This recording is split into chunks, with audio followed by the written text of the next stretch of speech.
Hello and Mengalaba, welcome to Myanmar Today. I am Henry Zin with the latest news and reports from around Myanmar. Williamson prepared a report on ease of doing business in Myanmar. Dr. Susan got a story on Sagar Ahla Kuhtone Arts Exhibition. Akajo covered a story on Thailand setting example for Myanmar's tourism growth. David Henry has a report on Science Film Festival Myanmar public screening. Before we get to the reports, let's check on some local news. President Win Myint, accompanied by officials, inspected the Bago River Bridge or the Than Lien Bridge 3 construction site on Saturday. The president commented that the government is doing the best it can in the road transport sector for the people. He expressed his appreciation towards the government of Japan and the Japanese ambassador for their support in implementing the bridge project as well as to the concerned officials. Then the president and party went to the Taketa power station in Yangon region, Taketa Township. The president said the government is making it a priority work to provide road transports and full electricity. He also said all the responsible persons from the ministry were required to strive towards providing full and uninterrupted power supply. State Councillor Aung San Suu Kyi held talks with the Prime Minister of India, Narendra Modi, at the Impact Muang Thani Commercial Complex, the venue of ASEAN Summit and related summits in Bangkok. During the talks, they cordially exchanged views on extending cooperation between the two countries, exchange of high-level visits, continued constructive assistance from India, and ASEAN-India cooperation based on common interests, and other issues including cementing bilateral relations, transport soonest operation of Sittwe Port, a sector of Kaladan multimodal transit transport project, demarcation of the remaining part of the common border between Myanmar and India, soonest reaching of cross-border traffic agreement, upgrading of female police training school in Yamethin, capacity building for public servants, and human resources development. The Myanmar American Koreans Neurosurgical Meeting 2019 was held at the Melia Hotel in Yangon on Sunday. Union Minister for Health and Sports Dr. Myen Tway suggested senior medical experts at home and abroad to share the video records on joint operations to junior surgeons across the country. He requested medical experts from the United States and the Republic of Korea to provide advice on curriculum reforms in neurological surgeries at the pre-graduate and postgraduate levels at medical universities of Myanmar. He also remarked on the importance of preoperative care and postoperative care in any surgery. The Ministry of Health and Sports is building a new hospital specializing in neuro and cardio care with a Japanese grant, and it will become a hospital for treatments of advanced heart disease and neurosurgical operations after it is completed in 2020. That's all with the local news, and we're moving on to our first report. Recently, the World Bank Group has recognized Myanmar as one of the top 20 countries in ease of doing business ranking in the world, which has reformed its business policy, which paves the way for easy business access in Myanmar.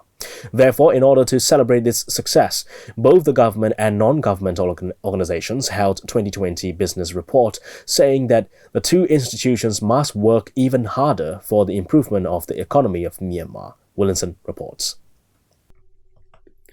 World Bank Group has recognized Myanmar as one of the top countries in the world in ease of doing business, and the ranking has improved in the world ease of doing business ranking. The government and other organizations in Myanmar welcome this ranking, and in order to acknowledge the improvement Myanmar has made so far in doing business, an event was held on 1st of November at Sule Shangri-La in Yangon, and both the government and non-governmental organizations promised to work harder to continue to improve ease of doing business in Myanmar.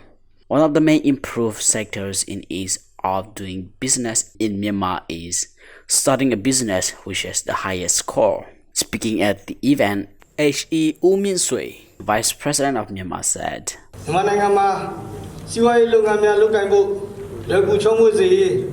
business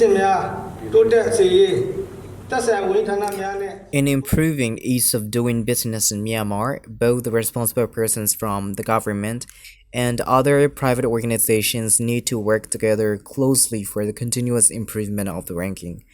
As we are competing more than 190 nations, we find that there are still loads of work ahead of us in reforming economic policy. the officials need to accelerate the awareness program to the common people on the process of the transforming economic policy to educate the common people. Then only the common people will have quick information on the transformation we have been working on, and then we can accelerate the improvement to reap the fruits. As the World Bank mostly relies on the data provided by the private sectors rather than the government's data, I urge the private organizations to provide the right information with the collaboration with UMFCCI. At the same time, we also need to prepare well for the upcoming 2021 Ease of Doing Business in Myanmar, accordingly with respective sectors. If we can implement e-government effectively, we can reduce the delay. This is why e-government plays an important role. Some of the countries which contribute a lot to doing business in Myanmar are Australia's Department of Foreign Affairs and Trade, United Kingdom's Department for International Development, and the technical support from World Bank Group. Speaking at the event, Wu Min-sui also stated that the government welcomes the advice and opinion from the public on reforming economic policy. Speaking at the event, Mr. Vivek Patak, Regional Director of International Finance Cooperation, said, His Excellency the Vice President talked about a number of areas where reform has happened in Myanmar. I would like to highlight one thing which is very close to me, which is MICO, which is an online company registry. This is actually going to show how in today's world, technology is playing a critical role in almost anything and everything. So whether it's in administration, bureaucracy, or in terms of disrupting existing business models, technology is going to continue to play a critical role. And from our perspective, we would like to encourage both the private sector and the government to collaborate and come up with solutions using technology, which ultimately will lead to a far more productive and competitive economy in Myanmar. Your ambitious program, Your Excellency, has allowed the country to rise from the bottom 25 and amongst the top 20 reformers of the year. However, I would caution that there are a number of countries who are watching very carefully, and I'm quite sure that they're going to try even harder next year. So we would really want to work with you all as partners, with our friends from DFID and DFAT, to try and see how you all can stay ahead of the other countries and continue to reform for yourselves. This should not be in our eyes a competition on who does better amongst countries, but also reform should happen from within. It should happen so that you can attract more capital which is needed. It should happen so that you can have a much stronger private sector. And ultimately, the beneficiaries will be the normal population, the population at large in the country. And now let's hear from Wu Aung-tu, the Deputy Minister of Commerce, also said, Improving the ranking is like a race among 190 countries. This year, our neighbor, China, Thailand, Malaysia, and India are best runner. If we are not run fast enough, you will be far left behind. So please do not rest on your laurel, but try harder to reach our goals. This is Williamson reporting for MI Radio.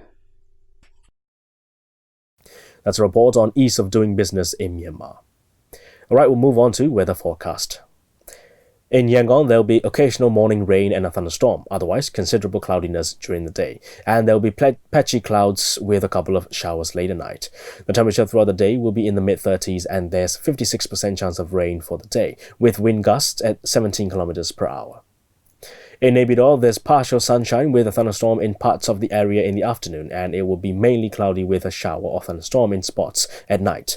The temperature throughout the day will be in the mid-30s as well, and there's about 41% chance of rain for the day, with wind gusts at 11 km per hour.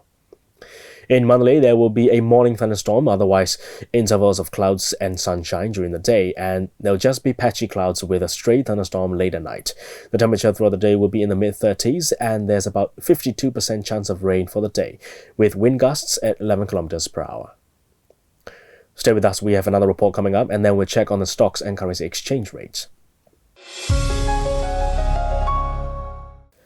Sagar Ahla Kuhtone art exhibition, which is to give awareness of negative effects of online hate speeches and to promote a better way of interacting with each other on social media, is happening at the Secretariat building in Yangon from 2nd to the 17th of November. DJ Henry Zin will tell us more. Sagar Ahla Kuhtone, an art exhibition of exploring online kindness and empathy, is now open to the public at the Secretariat building starting from November 2nd.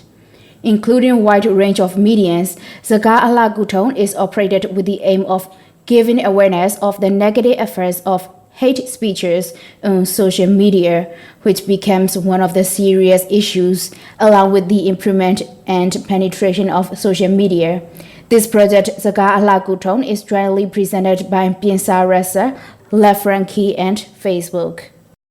This program aims to reduce hate speech online through artistic expressions from this exhibition. We are at the Secretariat. If you come into the Secretariat from the main gate, you come straight from the Thompson Tom's Cafe, come upstairs, first floor, and you turn right all the way down the hall. So it will be from the 2nd of November until 17th of November, from 10 a.m. to 5 p.m. So this project is actually a national program to use art as a medium to talk about negative behaviors online and try to promote kindness and empathy. You have very different mediums. You have fine arts with graffiti painter Bard, you have illustration with steel, you have photography, you have installations and filmmaking, music, a lot of very different things. Art is the soft power to provide the better way of thinking and reacting to each other, and to promote the love and kindness among the people. Art is an amazing medium to get people to think and to relate to stories and try to understand better the others. And I really do believe that the only way to change this is to get people to understand better the others and try to just be better with each other. Sagar Ahla Kuhtone project has been running since May of 2019. Actually, we started in May with a workshop with actually 60 artists with whom we talked about all these different issues and how to fight them. And out of these 60 artists, we selected 10 that you can see now displayed. Social media has played an important role for people to communicate with each other anytime, anywhere. However, along with the benefits, there comes another big problem, which is the abuse of social media to attack each other. Not only the famous celebrities and influencers, but also even the normal users have been suffering from cyberbullying. Social media has been a way for people to attack each other and have protection. Instead of insulting or being harsh with each other directly, they have the protection of their screen.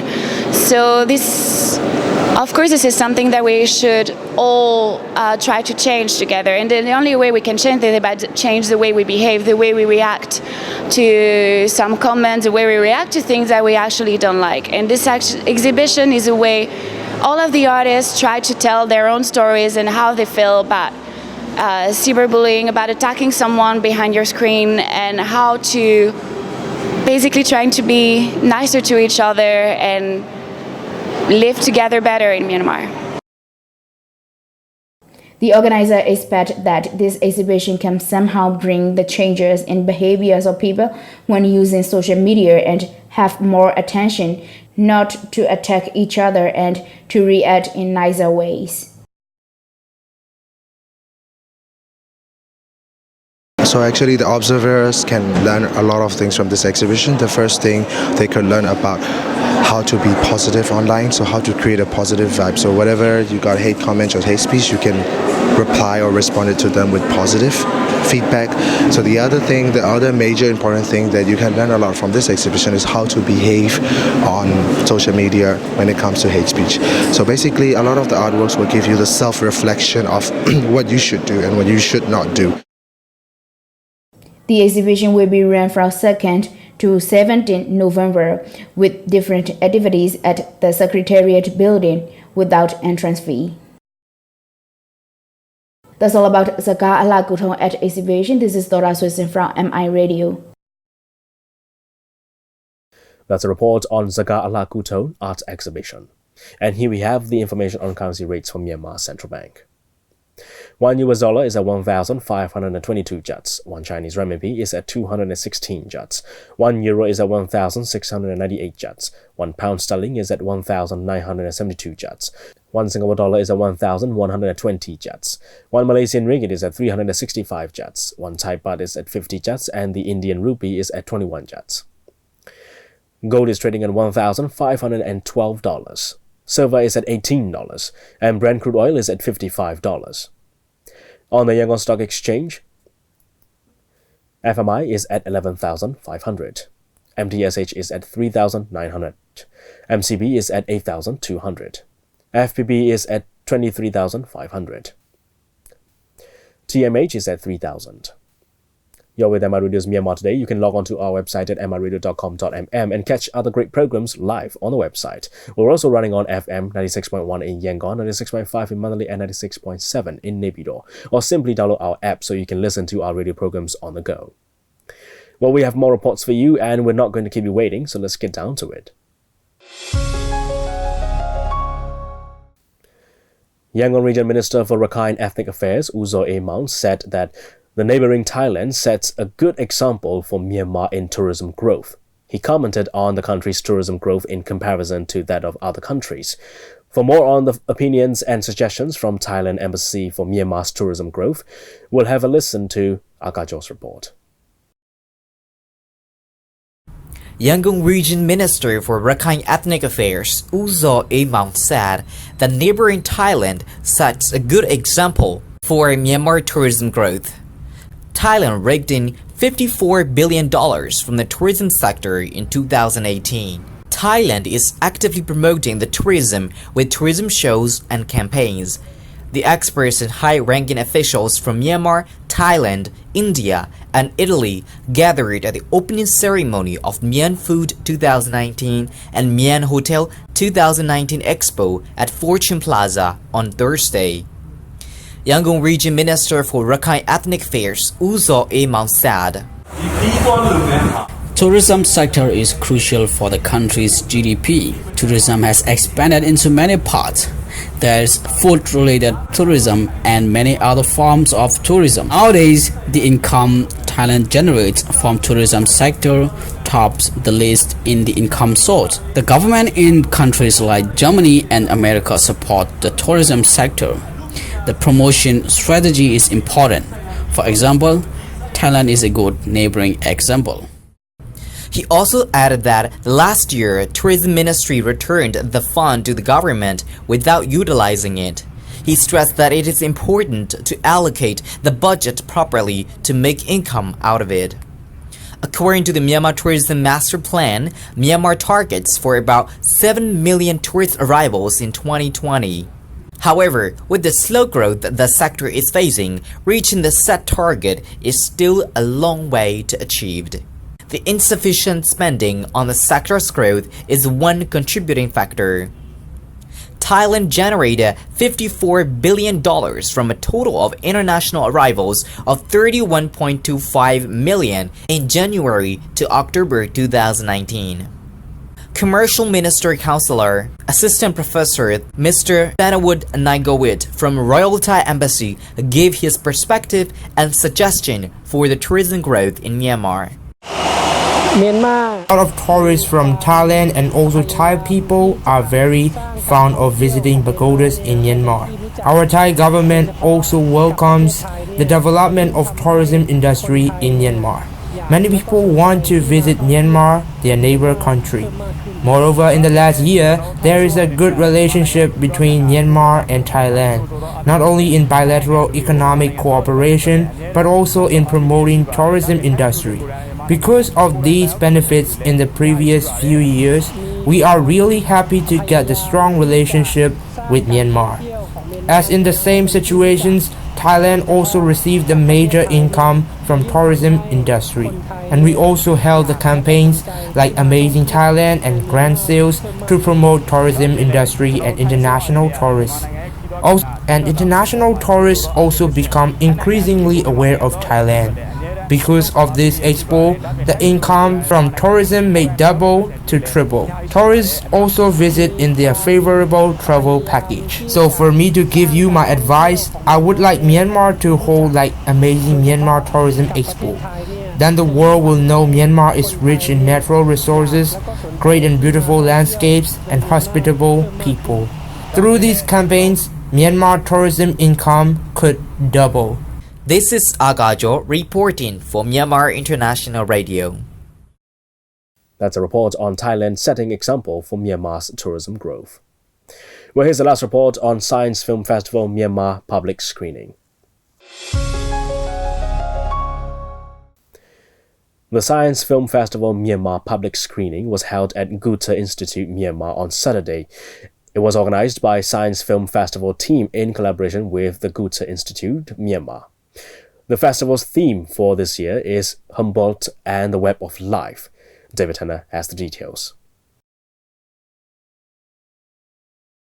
The Science Film Festival is a celebration of science communication in Southeast Asia, South Asia, Africa, the Middle East, and Latin America. In cooperation with local partners, it promotes science literacy and facilitates awareness of contemporary scientific, technological, and environmental issues through international films with accompanying educational activities. With that said, Ms. Rose, who is serving as a volunteer for the Science Film Festival, told MI Radio about the public screening for the festival. Festival is Science Film Festival, so all the films will be about the science, and it could also be about the environmental awareness, for example like plastics, and also some knowledge about what we don't know about the oceans or something like that. The Science Film Festival presents scientific issues accessibly and entertainingly to a broad audience and demonstrates that science can be fun. The event has grown considerably since its first edition in 2005, becoming the largest event of its kind worldwide. With that said, what will be the purpose of this Science Film Festival? Yes, like our purpose for the Science Film Festival is like we go around the country and like we are showing the films in the high schools and also the private schools. So we need a team to go to the schools and like to explain about what the films are about and write information that we want to give. In 2019, the Science Film Festival received over 220 entries in participating festival countries will make their selection over the coming months. All films are translated and synchronized or subtitled into local language where necessary to offer access without language barriers. Why is this kind of event really essential for the students and the general public will also be explained. We learned about the science, but we don't do the practical things, and also we don't really know about like how the things are really going on, and we didn't see it. But for now, like those students have gotten opportunities to see it practically, and also they can also have an experience, and also I guess they can get more knowledge, and also they can think more than us. That's why it is very important for them to see rather than just hear or listen from their teachers. This year's theme for the Science Film Festival is Humboldt and the Web of Life. Alexander von Humboldt revolutionized the conception of nature by defining it as an interconnected living web. In doing so, inspired countless scientists, environmentalists, writers, and artists alike. On the 250-year anniversary of Humboldt's birth, we need such a global perspective more than ever. The Science Film Festival 2019 aims to highlight the relevance of this view in the 21st century in regard to environmentalism, climate change, and sustainability. What can this Science Film Festival be categorized as? For that, Go Joshua Piezong-U has an explanation. Actually, this is just, we call it like as an edutainment program. Like we share the knowledge which the students they already know, and we show the films and we do the activities so that we just recall what they have learned And with the activities, they will remember what they have learned from the lessons. Kuhtone Institute Myanmar is organizing the 8th edition of Science Film Festival Myanmar from 26 October until the 1st December 2019. The screenings will be held in over 30 government schools with the support of Ministry of Education Myanmar, Brainwalk's Total Group of Schools, YMCA of Myanmar, Bago Center, and some other local partners. The screenings will also be held in private schools and in monastic schools around the country with the help of local partners. A small young team members will go around the country during the festival period nationwide. Go Joshua Piezon got the detail of it. So we have the volunteers, around like 20 volunteers who have different experience and knowledge. So we organize this festival in the government school, monastic school, churches, orphanages, and private schools to just recall the lessons which the students have learned in the daily student life. Reporter David Tanner reporting from Myanmar International Radio. That's all the reports we have for today. We're now going to look into some international news here on Myanmar Today. The chief of the United Nations has warned Asia to quit its addiction to coal in a bid to tackle climate change. UN Secretary-General Antonio Guterres said countries in the region were among the most vulnerable to global warming and should be on the front line of efforts to stop it. He cited a new study that found that Asian countries were at particular risk of climate-driven flooding. Coal is a major source of power in many Asian countries. Speaking to reporters in the Thai capital, Bangkok, on Saturday, Mr. Guterres described climate change as the defining issue of our time. The UN chief referenced a study published on Tuesday which found that climate change would put millions more people at risk from coastal flooding by 2050 than previously thought. The study said the majority of those implicated were in developing countries across Asia. Criminals have been laundering money via the popular Counter-Strike Global Offensive (CS:GO) video game, says creator Valve. In a statement, it said the game had been targeted by global cyber criminals looking to liquidate their gains. The thieves exploited the game's loot-gathering systems, which allow players to trade keys and unlock rewards for real cash. Valve said it had updated the game so keys could no longer be traded online. You're with Myanmar News Myanmar Today. Thanks for joining me and have a good day. Goodbye now.